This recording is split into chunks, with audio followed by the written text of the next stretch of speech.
Lessons learned is something that doesn't happen in the AAA games industry, especially when it comes to live services. I've been covering these disasters for full time on this channel for around 7 years, and we just hop from disaster to disaster with many associating my coverage and lengthy rambles as mere negativity. There is substance with this coverage, many of you see that. Each specific game there is lessons for other developers and publishers to look at. No Man's Sky showed the dangers of overpromising and under-delivering. Star Wars Battlefront 2 in its greedy launch showed how monetization could destroy a game. Fallout 76, Wolfenstein Youngblood, Redfall, Anthem, Marvel's Avengers, and many more examples show the risk of a beloved single-player developer chasing live service money, especially when the effort and care isn't there. Battlefield 2042 showed how a developer could destroy their own game with sacrificing its identity for what's popular on the market at the time. Blizzard showed how you could ruin the legacy of a beloved game with a half-assed remaster with less content than before. Metal Gear Survive showed, well, why Metal Gear shouldn't continue without Hideo Kojima. Even this year alone, you can look to Rocksteady spending nearly a decade on a live service Suicide Squad game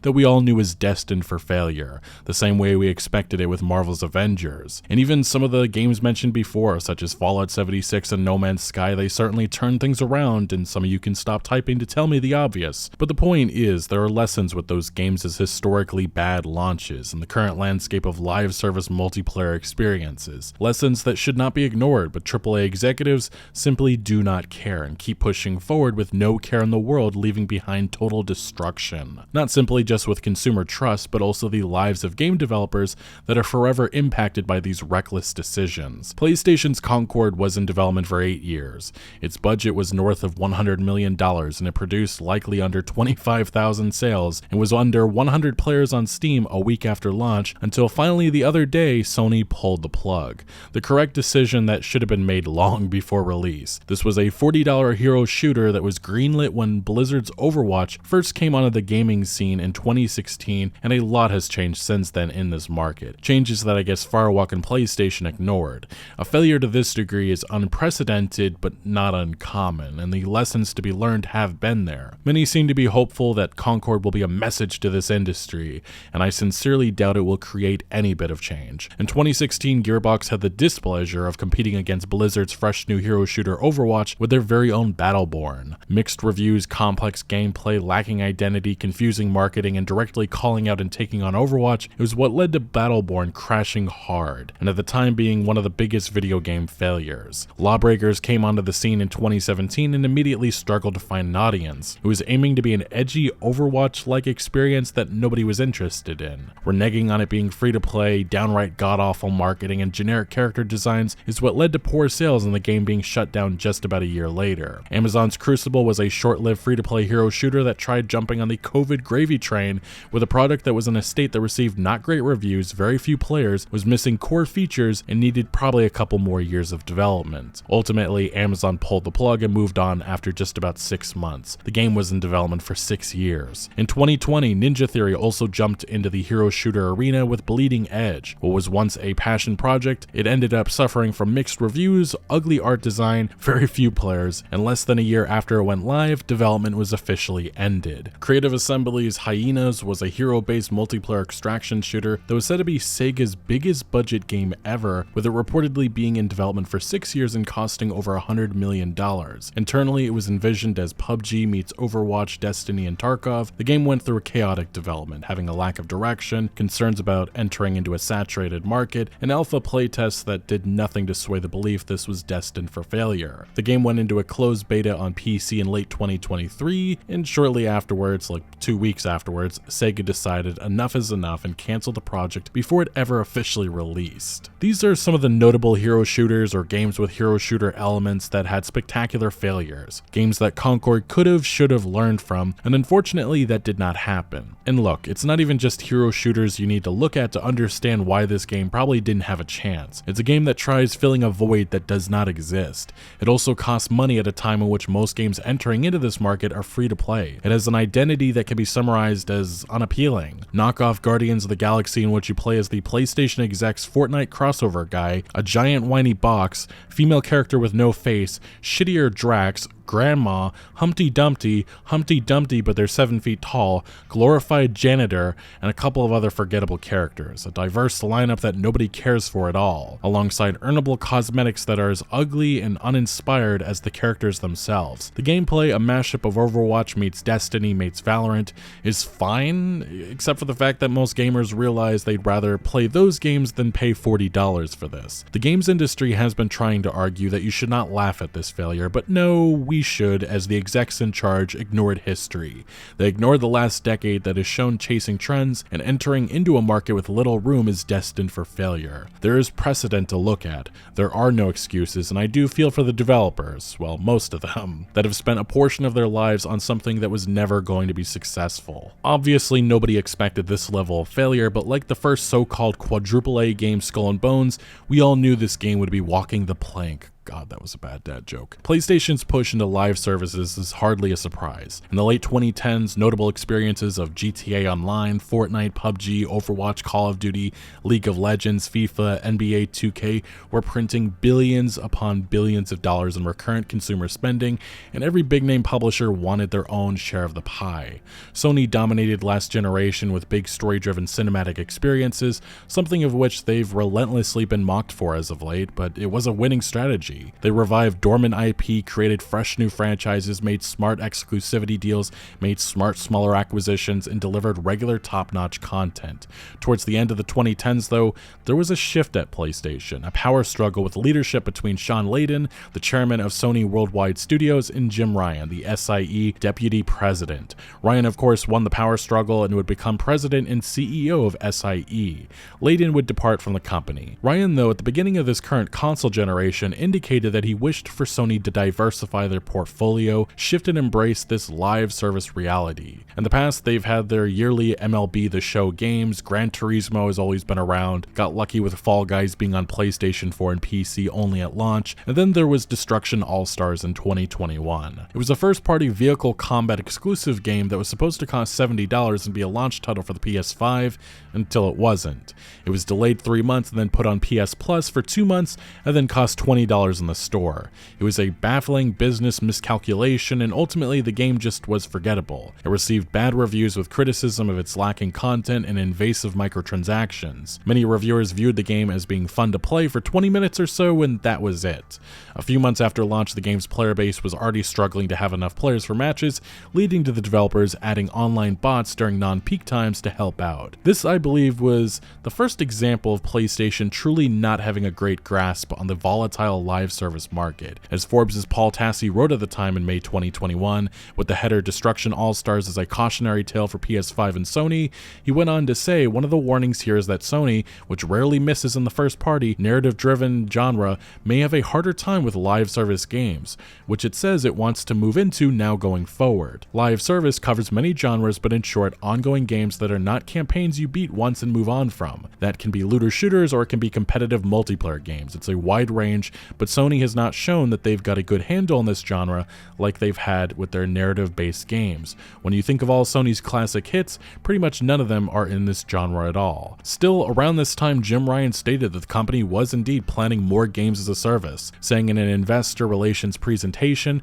"We intend to build upon our growing experience and ambition in the games as a service space to complement our continued strength in the narrative-led titles that PlayStation fans know and love." In January 2022, on the heels of Microsoft's massive acquisition of Activision Blizzard, Sony made a major splash with buying out Bungie. Speaking to GamesIndustry.biz about the move, Ryan said Sony and Bungie are like two pieces of a jigsaw that can slot together. Whereas Sony has historically been best known for its single-player story-heavy games, Bungie is skilled at developing massive immersive games that have no end.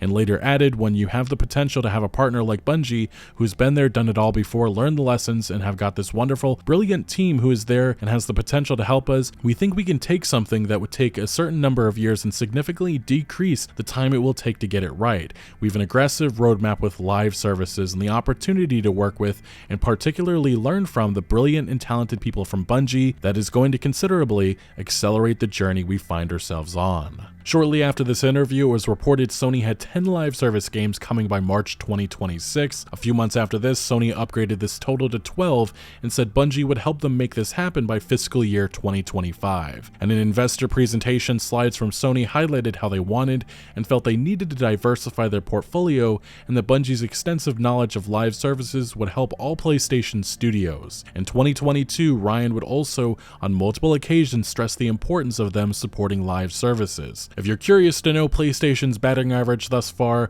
well, fuck, they're being sent to the minors with his Joey Gallo-ass performance. All the strikeouts, none of the homers. It's funny looking back at it now, but one of the first big live service partnerships Sony announced was that of a new multiplayer IP from Destiny veterans at Firewalk Studios, which would later become Concord, a first-party studio game as Sony eventually acquired Firewalk. At the time though, PlayStation Studios boss Herman Hulse said about the partnership that they were aiming for a diverse slate of titles. He looked at Firewalk's new IP and the new original IP from Jade Raymond's Haven Studios, which would be later revealed as Fairgames, as examples of that. More on that game in a bit. Holst also said the lovely folks that we're talking to today at Firewalk Studios, they're storytellers just like the people at PlayStation Studios are. They are storytellers in a very innovative way. Matched with their deep experience as a collective in AAA multiplayer games, I think that is going to lead to some very interesting and very nice surprises for our fans. Interesting is certainly a word that you can associate with a game that was probably 6 years late to the party and still probably would have struggled in a post-Overwatch environment. Ultimately, we are now in late 2024 and PlayStation's live service ambitions are on fire. They have maybe one success story to show for all of this since the PlayStation 5 generation began. I say maybe as Arrowhead's Helldivers 2 began this year as the must-play third-person shooter that was having trouble keeping up with player interest at launch, to now being a multiplayer game that has lost most of its player base, and the few that remain are actively revolting against the developers as they've accused them of making the game unfun with constant nerfs and balance changes. Something that even Arrowhead executives have admitted. PlayStation also didn't help the cause earlier this year by abruptly making it that all future PC PlayStation games have a PSN account requirement, a problem for the many gamers that live in territories and countries in which PSN is unavailable in. Massive outrage caused PlayStation to eventually not make this a requirement for specifically Helldivers 2, but that didn't stop the game from being delisted from countries that PSN is not available in. As it stands, Helldivers 2 is a great example of the need for a long-term strategy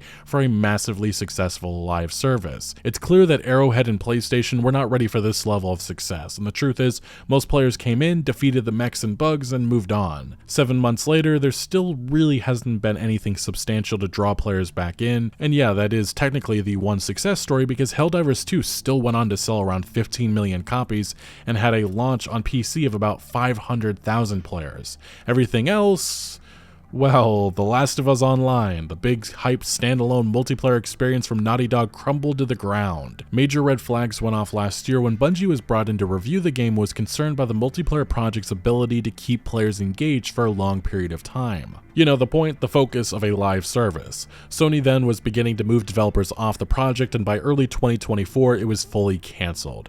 New reporting as of late indicates just how much money and resources were invested into this failure, with the game in development for 4 years with a team in the hundreds.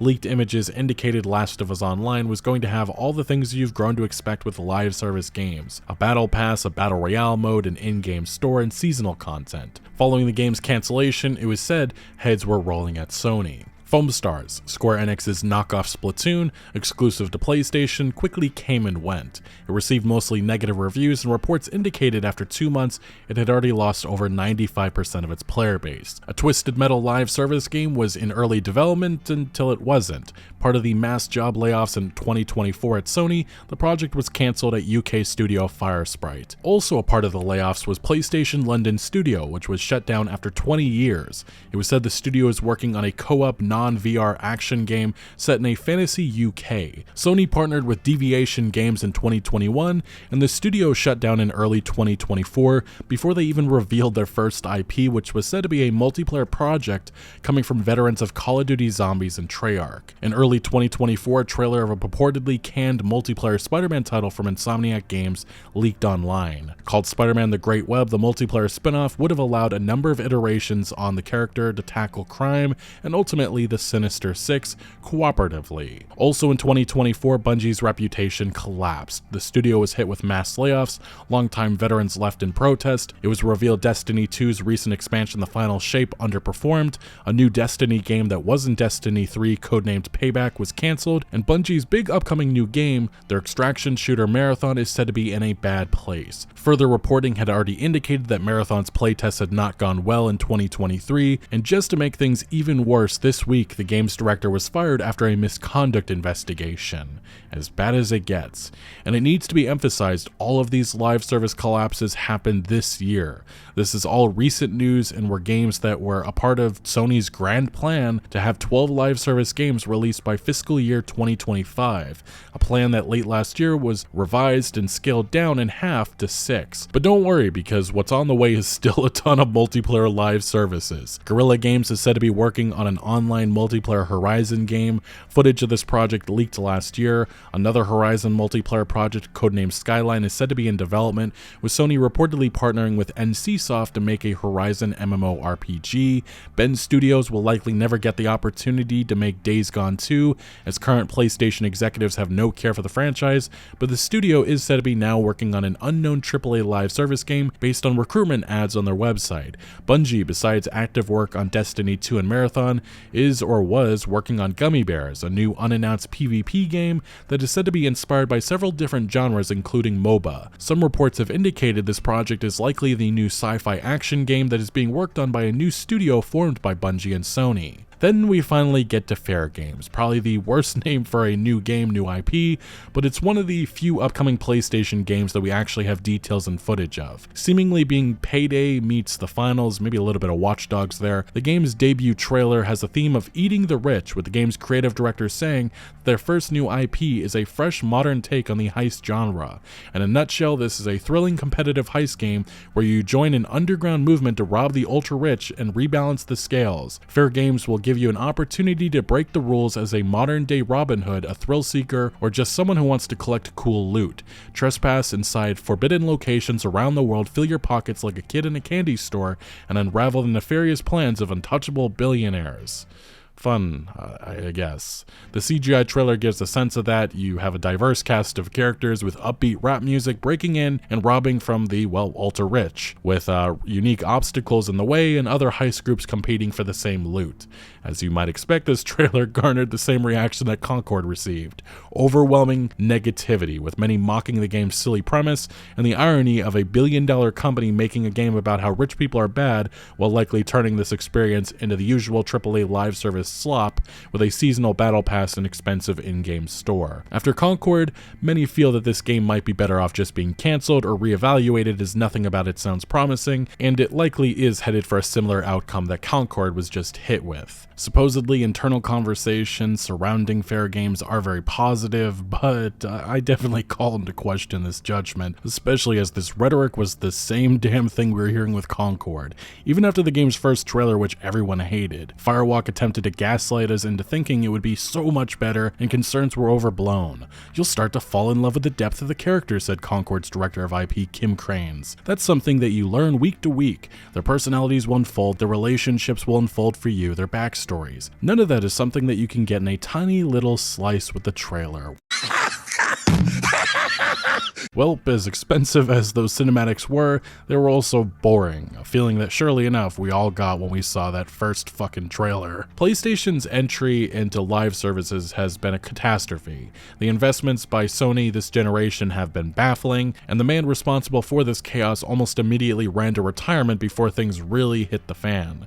In September 2023, it was revealed Jim Ryan was set to be leaving the company in early 2024, a decision that sent shockwaves through the gaming industry, but also some interesting reporting emerged from Bloomberg around this time, in which they revealed that Sony's game studios were struggling with the company's pivot to live service, Jim Ryan's ultimate mission this generation. It unfortunately is the same obvious issues that we've seen other studios in the industry run into. In Sony's case, it's pushing their PlayStation studios that have spent years building teams with experience in single-player cinematic blockbusters to now attempting to have them work on live services. Some have wondered why Sony instead just hasn't decided to revive some of their dormant beloved multiplayer franchises like Killzone, SOCOM, and Resistance.